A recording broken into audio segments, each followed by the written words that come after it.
Na hawa ni watu waliopendeza zaidi kwenye harusi ya Juma Jux. Kuna Zuchu, huyu ni Ommy Dimpoz, pose kwa pose.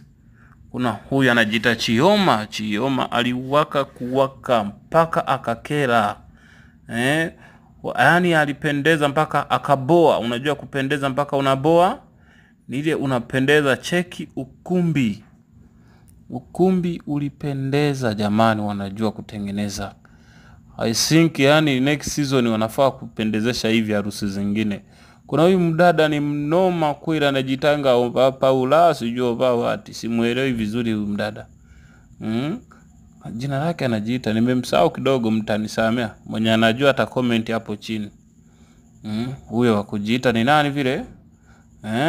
Walipendeza kweli kweli. Afu hapa kuna bwana harusi na bibi harusi wa kujiita Juma Jux. Ni Jux mwenye na Pirinsika, Ovasi Pirinsika. Huyu sasa ni yule mdada kutoka huko pasiko julikana. Anapendeza, anajiita Nifa kutoka Tanzania.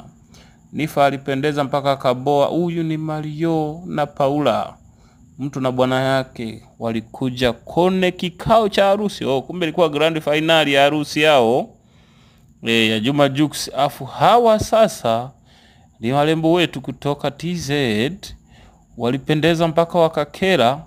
Unaona hapo, huyu sasa ni ile mali yetu kutoka Wasafi wakujiita Halia.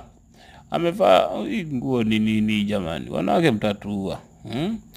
Sasa ndio wanaingia maharusi kwenye harusi yao.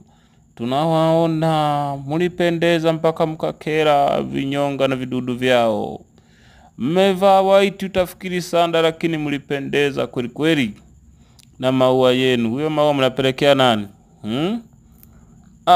Mama mkwe. Mama mkwe anaingia kuingia sasa, sijui ile ndio baba mkwe ama ndio wale jamaa wanakulanga chini chini. Walipendeza kweli kweli. Mzee wako huyu ni Leivani Chui akiwa na bodyguard wengine hatuwajui. Ili koti nile ni mwazima jamani. Haya, Simba himself akiwa na D-Voice. Pale chini kwa chini kuna nani yule jamaa anajiita Tuskiz. Kumbe ni Estokiz. Cheki wanavyoingia. White kama ndo mwenye harusi ama yeye ndo anaoa Zuchu huyu.